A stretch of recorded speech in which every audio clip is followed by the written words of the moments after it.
အမေရိကန်နိုင်ငံရဲ့နျူကလ িয়ার တင်ဆောင်ပစ်ခတ်နိုင်သော B-52 ဘုံးကျဲလေယာဉ်ကိုဂျပန်နိုင်ငံရဲ့ F-35 နဲ့ F-15 ဂျက်တိုက်လေယာဉ်တွေကဝန်းရံလျက်ရှိပြီးတရုတ်နဲ့ရုရှားတို့ရဲ့ဂျပန်အပေါ်စစ်ရေးအရချိန်ချောက်မှုကိုပြန်လည်တုံ့ပြန်လိုက်ခြင်းဖြစ်ပါတယ်။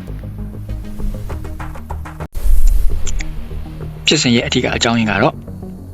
ဂျပန်နိုင်ငံရဲ့ Okinawa ကျွန်းလေးပေါ်မှာရုရှားရဲ့ Tu-59 ဘုံးကျဲလေယာဉ်နဲ့တရုတ်တို့ရဲ့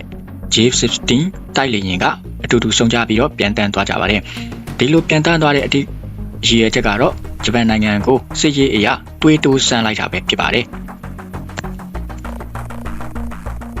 ရုပ်ရဲ့လေယာဉ်တွေကဂျပန်ရဲ့အနီးနားကိုပြန်တန်းတာကအဓိကပြဿနာမဟုတ်ဘူးဗျ။တကယ်အဓိကပြဿနာက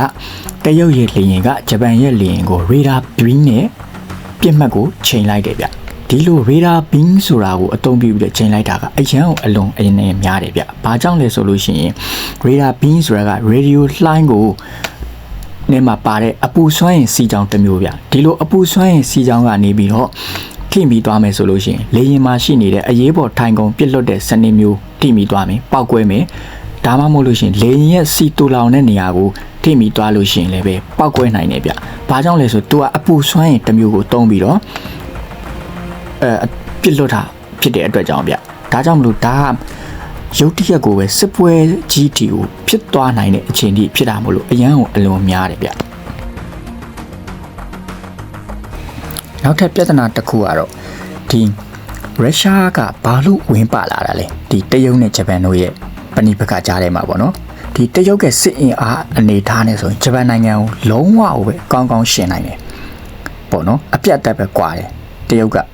ဒါကြောင့်မို့လို့တရုတ်ကဘလူးမှတော့ခေါ်စရာမလိုဘူးဒါပေမဲ့ရုရှားကဘာကြောင့်ပါလာတယ်လဲတနည်းအားဖြင့်သူ့ရဲ့နောက်ကွယ်မှာအမေရိကန်ရှိနေလို့ပေါ့နော်အားကြောင့်မလို့လည်းပဲအမေရိကန်ကလည်းပဲ B-52 ဘုံးကျဲလေယာဉ်ကိုဆေးလုပ်ပြီးတော့မင်းတို့ဂျပန်ကိုရမ်းမစနဲ့ဂျပန်ရဲ့နောက်မှာငါတို့ရှိတယ်ငါတို့ကလည်းပဲဂျပန်ကိုစရင်လက်ပိုက်ကြည့်နေမှာမဟုတ်ဘူးဆိုတဲ့ပုံစံမျိုးနဲ့လှုပ်လိုက်တာဗျ